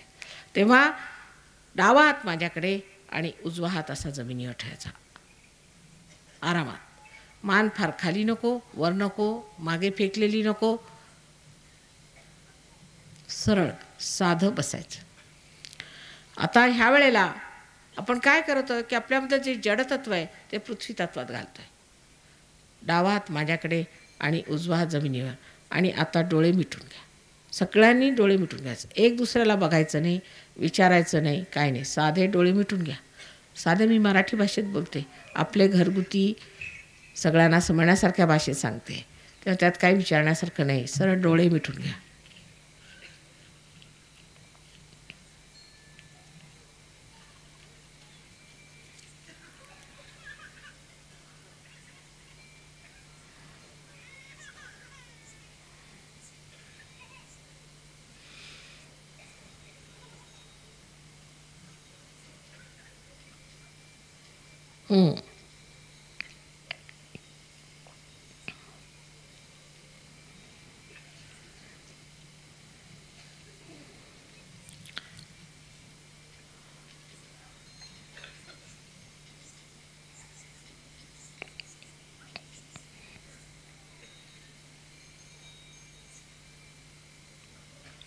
आता उजवा हात, डोळे उघडा, कृपा करून डोळे उघडा. उजवा हात माझ्याकडे असा आणि डावा हात असा आकाश तत्वाकडे. उजवा हात माझ्याकडे. आता ही क्रियाशक्ती आहे. क्रियेमुळे जे काही आपल्यामध्ये अहंकार आदी दुर्गुण आले असतील ते सगळे असा डावा हात आकाश तत्वाकडे करायचा, असा डावा हात. उजवा हात माझ्याकडे आणि डावा हात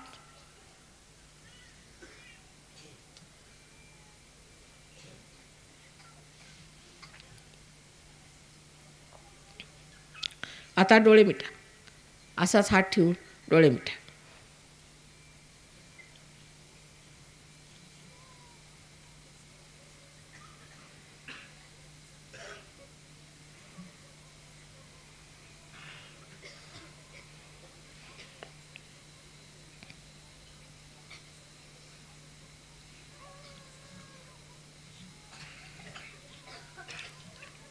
आता डोळे उघडायचे.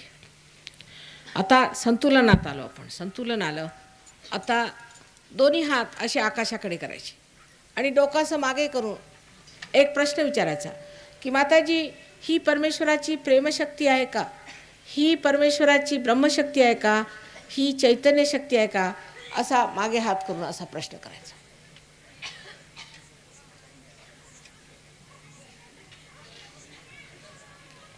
तीनदा प्रश्न करायचा फक्त. आता हात खाली घ्या. आता दोन्ही हात माझ्याकडे करा. दोन्ही हात माझ्याकडे.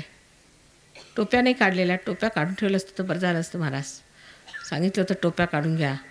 फार आणीबाणीची वेळ आहे, काय हरकत नाही. आता आता डावा हात असाच ठेवायचा आणि उजव्या हाताने टाळूवर जवळजवळ 4 इंच वर असं बघा. काही डोक्यातनं गार येत आहे का?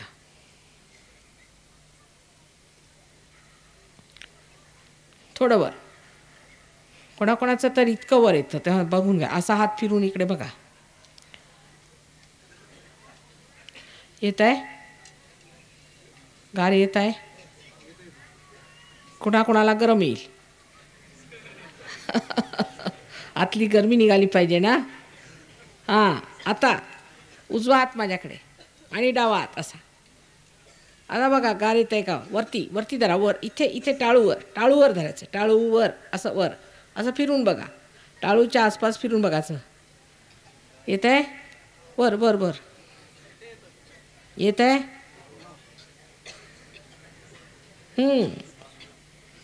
चित्त टाळूकडे.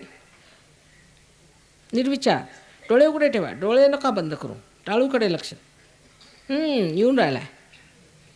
परत हा हात असा करून बघा. परत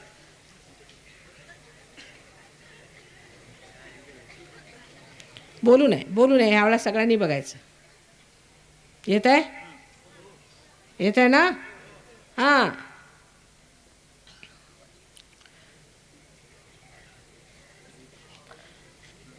आता दोन्ही हात असे करून बघा.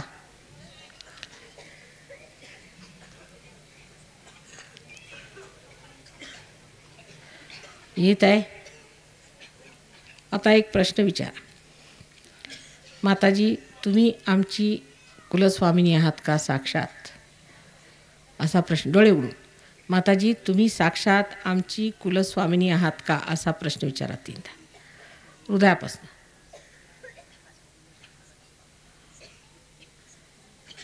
येत आहे. हात वर करा. हात वर करा.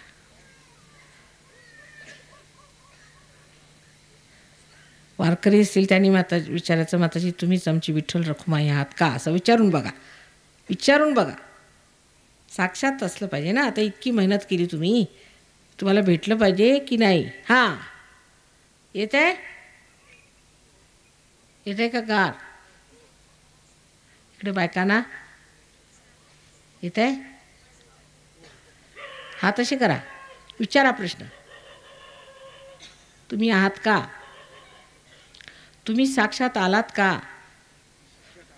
हां तुळजापूरहून तुम्ही साक्षात आलात का मला भेटायला असं विचारा. हां आहे ना. ही ओळख आहे. ओळखलं पाहिजे. आणि त्याच्याचमुळे कुंडलिनीचं जागरण हजारो लोकांचं सहज घडतं. पुष्कळ लोक विचारतात असं कसं. असं फार कठीण आहे. अहो पण आम्हाला नाही ते कठीण. हां आलं. आता बघा किती निर्विचार वाटतंय. एकदम काही काऊर नाही डोक्यात. एकदम स्वस्थ झाल्यासारखं. निश्चिंत. डोक्यात काही विचार नाही काही नाही. परमेश्वराने सगळा बोजा घेतला आणि आता तो करणार. तो करता करविता सगळं काही करेल. जे काही तुमच्यामध्ये जबाबदारीचं असेल किंवा तुमच्या डोक्यावर बोजा असेल सगळा तो उचलणार आहे. त्याची काळजी करू नये. सगळं सुकृत मिळालं हे फार आश्चर्यजनक आहे. पण परमेश्वर आश्चर्यजनक आहेच आणि तो काही खोटं बोलत नाही. संतांनी खोटं सांगितलं नाही. जे त्यांनी सांगितलं अवघाची संसार सुखाचा करीन तेच आहे. हा सर्व संसार सुखाचा झाला पाहिजे. आलं. येत आहे की नाही. बोला. भजनी मंडळांना येत आहे. ठीक आहे.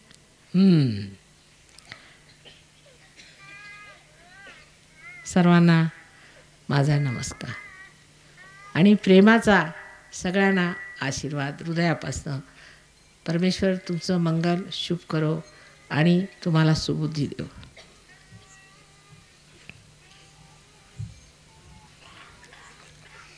जगन्माता श्रीमला देवी की जय. आदिशक्ती श्रीमला देवी की जय.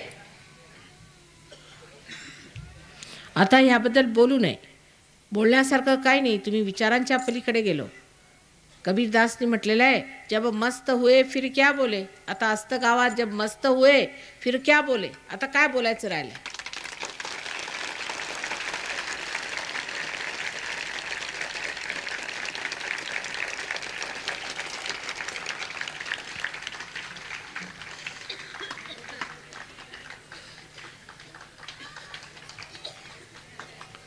2 वर्षातच आमचं पुण्याला वास्तव्य होणार आहे. त्यानंतर राहुरीला येऊन ह्या सर्व गावांचं काही जर दुसऱ्या काही सेवा करता आली तर करावी असं आमच्या सहयोगांचं, परदेशी सहयोगांचं म्हणणं आहे आणि त्यासाठी ते सज्ज आहेत. आणि त्यांनी मला असं सांगितलं आहे की तुम्ही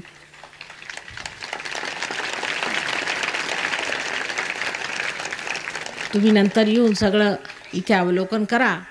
आणखीन यांची काही आम्हाला सेवा करता आली तर आम्हाला करायची आहे. आणि हे लोक अत्यंत निरपेक्ष, निस्वार्थी आणि इमानदार लोक आहेत.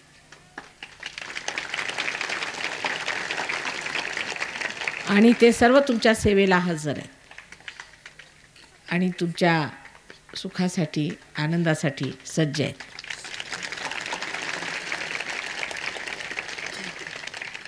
तेव्हा आपणही विचार करून ठेवावा की या अस्तगावात आपण काय करू शकतो.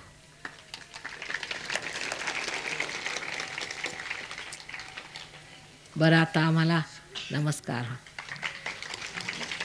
शेवटला आता काय ते हे शक्य आहे का?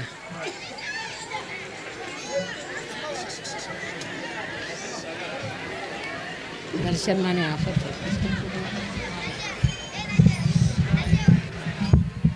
शांत बसा.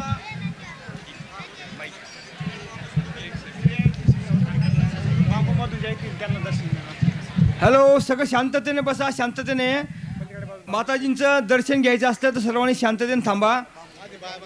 अगोदर सर्व शांतता ठेवा. आता आपल्या ग्रामस्थामार्फत घाई करू नका. दर्शनाची सगळ्यांना संधी मिळणार आहे. हळूहळू दर्शन घ्या. कार्यक्रम आता संपलेला आहे. येस येस व्हॉट तो हा याचा उपयोग करा म्हणतायत. बंद कर. याचा उपयोग करा. वापरात ते बंद हा उपयोग करा. त्याला तो बंदच आहे. You take that.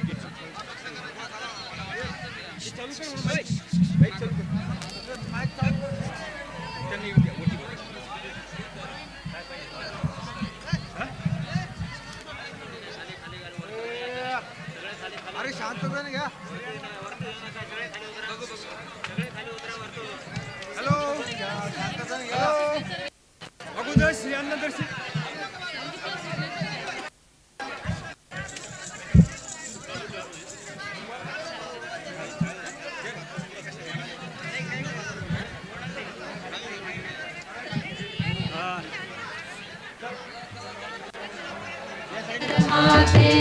प्रेमाची शिदोरी आज्ञा चक्रवारी उघड सहस्रार माते, उघड सहस्रार माते, उघड सहस्रार माते, उघड सहस्रार माते, उघड सहस्रार माते, उघड सहस्रार माते.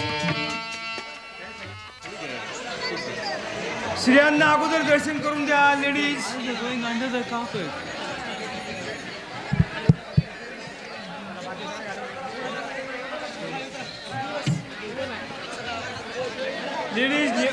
अगोदर स्त्रियांना दर्शन करून द्या.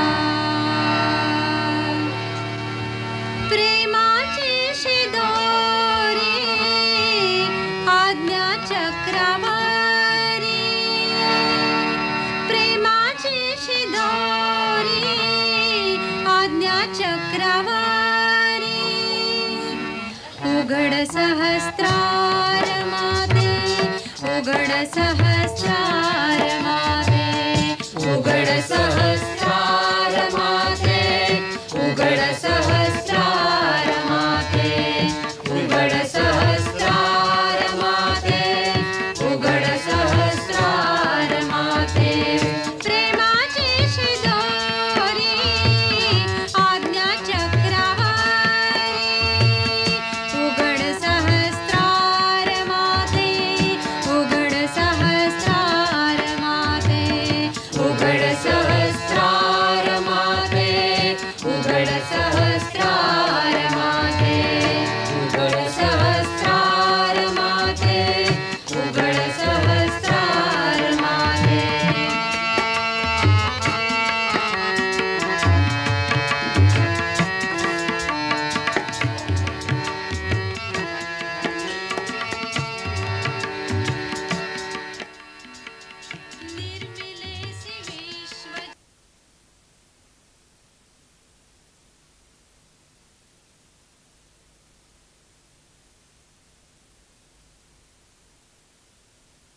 फर्स्ट म्हणजे आपल्याला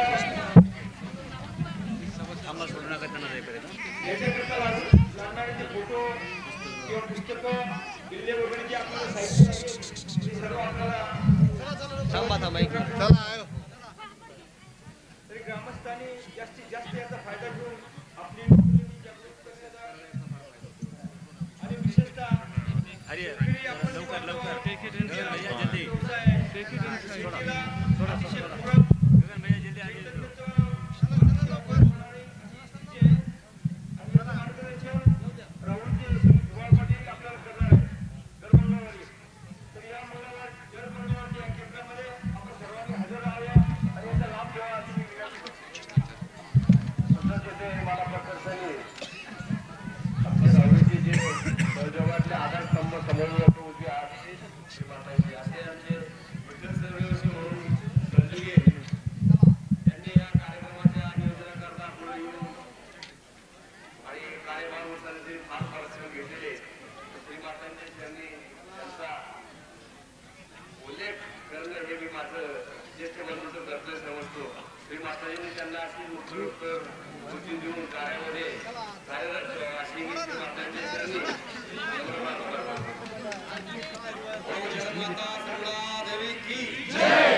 त्याचप्रमाणे फतेबादचे भागवत वरकड यांनी देखील या आस्था गावाला सतत संबंध ठेवून आपला हा समारंभ घडावा त्यांना श्रीमातांच्या चरणी सुखटी मिळाशी प्रार्थना करतो. See, now what I did is I removed the wire back so no one's walking on it at least now.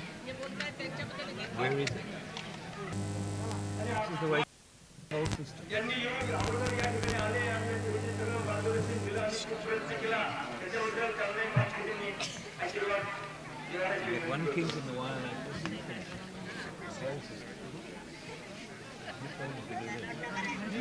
No, somebody. आणि आमच्या गावामध्ये You never put it under like this. सगळे आले You've got to get it off stage as quickly as possible. निर्णयाधीशांचे लोक त्यांचं मी गावात Setting over there. And don't sit on the stage either.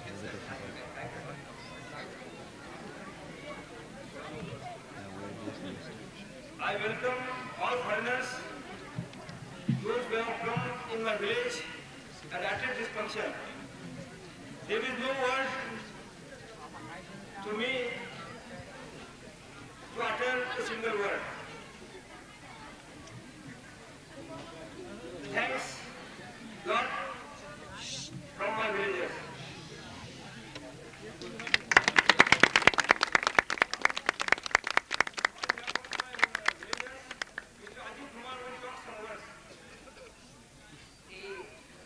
On behalf of the Astagam Swarajogis, they are just saying that they are very much thankful to you for coming over here and making their program so beautiful.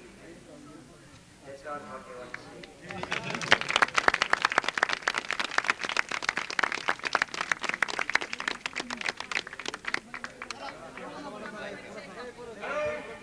आता स्त्रियांचं दर्शन संपलेलं आहे पुरुषांनी या बाजूनी side ठेवावी आणि दर्शनाला यावं.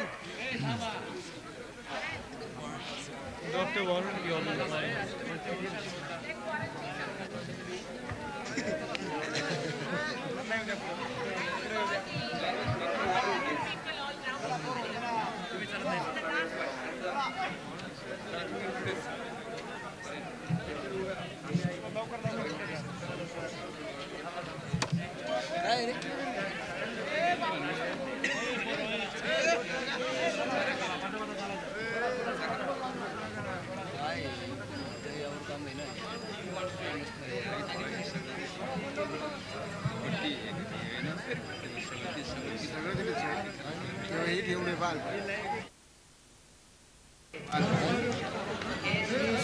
शांतता एक मिनिट ऐकून घ्या ऐका शांत हो.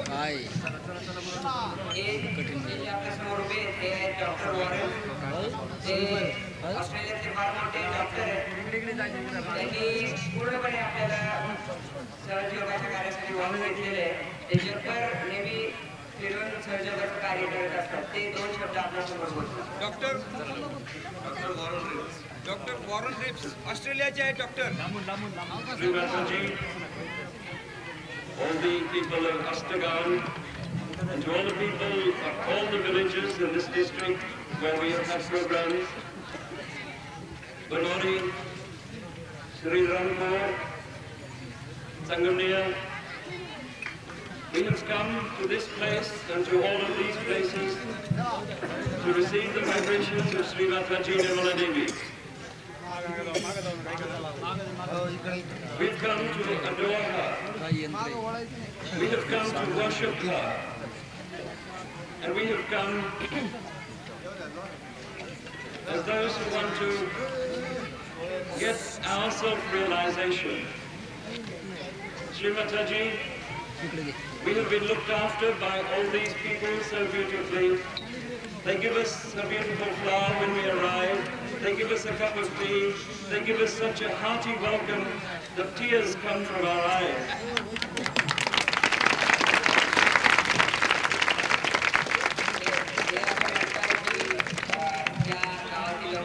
आमचं स्वागत केलं ते स्वागत अगदी म्हणजे त्या स्वागतामुळे त्यांचा अगदी हृदय भरून आलं. त्यांनी आम्हाला फूल दिलं आणि चहा दिला त्यांना. शिवाय त्याच्यामुळे त्यांना फारच आनंद झालाय. ते म्हणाले की आणि त्यांच्या डोळ्यामध्ये अश्रू आलेले त्यासाठी म्हणतात. We are so lucky to come to these places because in the West where we live, we never see devotion and love of God in this way. This is so beautiful to watch, and for us, we shall never forget these experiences, and for this we thank you so much.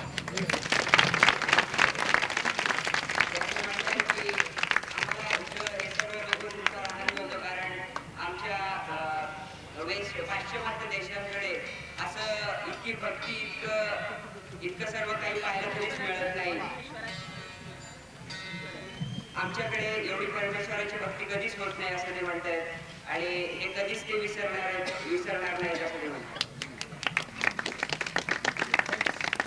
With all this sophistication that we have in the West, with all the advanced lifestyle so-called that we have in the West, we have to come here to learn what is love. What is love? What is devotion to God?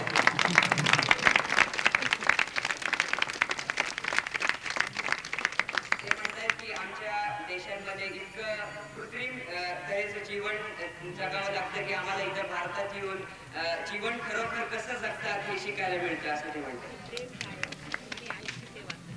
प्रेम काय आणि आईची सेवा काय हे देखील आम्हाला इथे येऊन समजतं असं ते म्हणतात. For all these fundamental things, for all this richness of life, and for all the love of God, we thank you and we do the namaskar to all of you.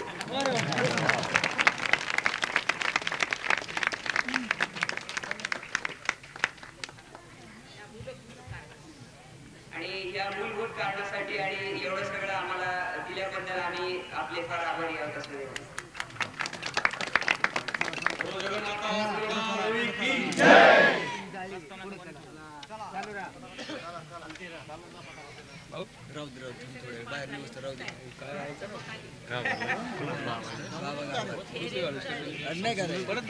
घालूच नको परत घेतो परत घेतो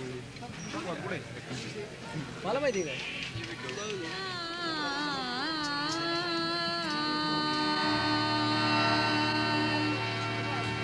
प्रेमाचे शिदोरे आज्ञा चक्रवारी प्रेमाचे शिदोरे One is that?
दूसरी side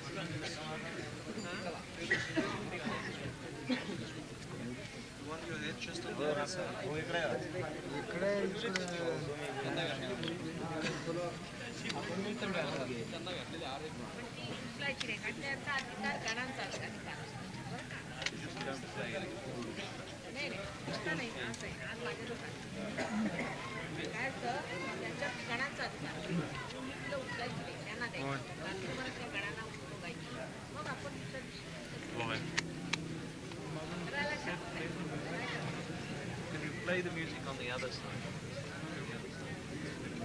Going? चला येऊन द्या चला चला चला चला बरोबर चला मी गोडा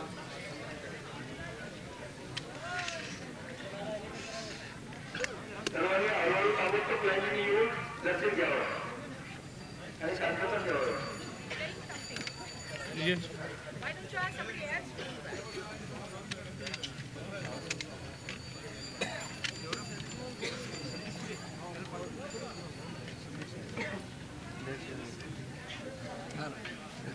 चला इकडून चला. Nothing coming.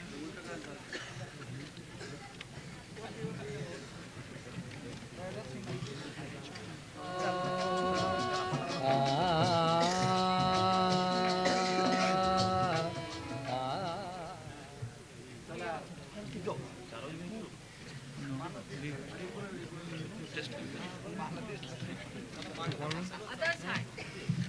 He's turned it over now. Mother, I don't think there's anything there. Did you turn the one over the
जोगवा जोगवा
back to the beginning of that number.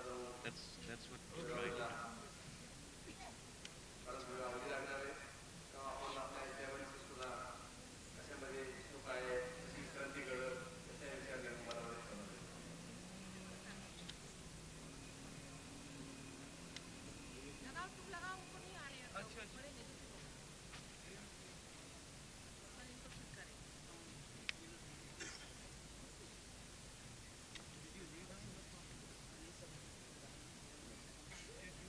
That song that they were just playing, go back to the beginning.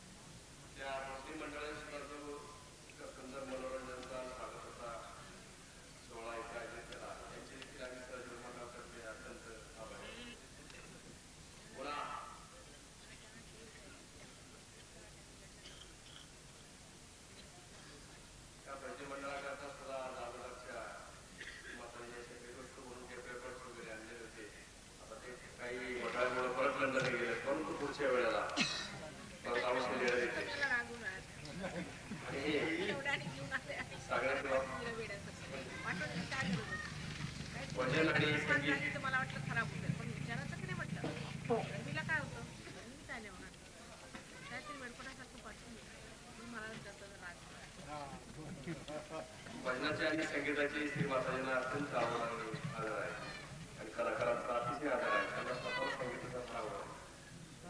तेव्हा मंडळाच्या मुंबईला वगैरे वाढदिवस वगैरे कार्यक्रम होतात त्यावेळेला सुद्धा मी श्री माताजी कृपेने ज्ञानेश्वर करतो. तर 14 तारखेला मी मंडळींना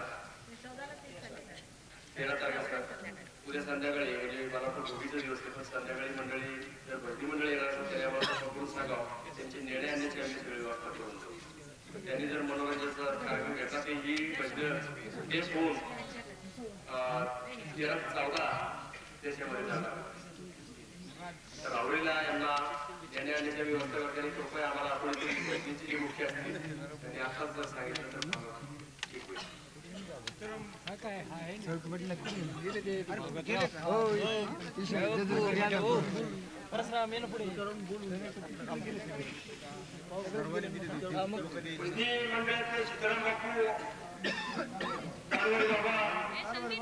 यांनी स्टेजकडे यावं. यांनी जे आपल्याला आमंत्रण दिले उद्याच्या माताजींनी त्याचा त्यांनी स्वीकार करावा आणि उद्या जायच्या दृष्टीने सांगा घेऊन ते सर्व व्यवस्था करतील. पुढची सगळी व्यवस्था आमच्याकडून जी सेवा आहे ती आम्ही करू.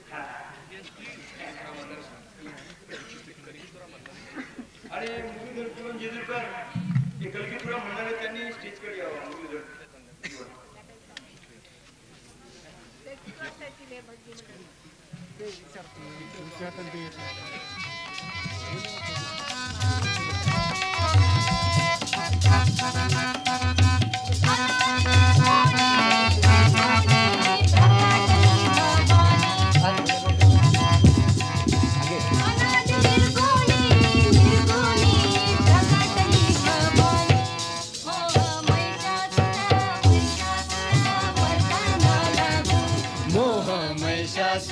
महिषासुर मर्दाना लागून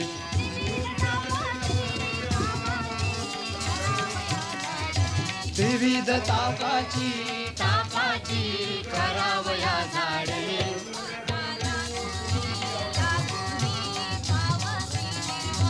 भक्ताला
पुत्रा दंभ सासरा सासरा सोडीन कुपुत्रा धरिन सद्भावे सद्भावे अंतरीची मुद्रा धरिन सद्भावे सद्भावे अंतरीची मुद्रा आईचा जोगवा जोगवा जोगवा मागेन आईचा जोगवा जोगवा जोगवा मागेन बैचा जोगवा जोगवा जोगवा मागेन बैचा जोगवा जोगवा जोगवा मागेन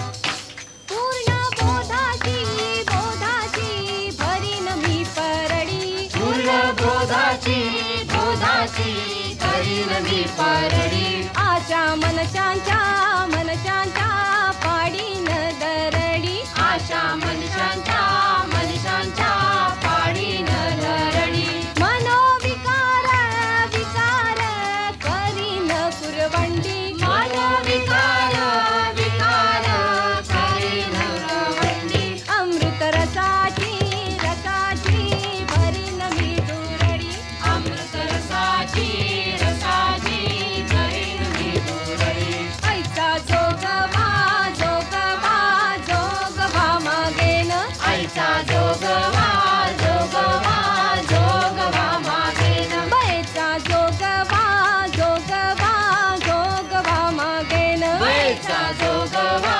जोगवा जोगवा मागेन